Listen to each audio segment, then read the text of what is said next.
ஐ 100 ரூபாய். ஏ 100 பணம் இங்கே தானே போச்சு. சின்ன அதிசயம் உட்காந்துட்டு கூட்டுறா சரியில்லையே. ஒரு வேளை கேஷ் ஏதாவது தேடுறானோ.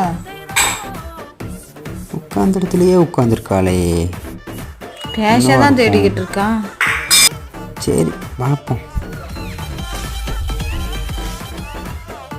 என்னமோ யோசிக்கிறானே. என்ன உட்காந்துட்டான். எப்படியா இருந்தாலும் 100 ரூபாய் எனக்கு தான். இப்படியே பில்டப் பண்ணிடணும்.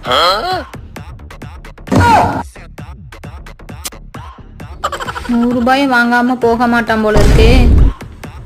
சும்மா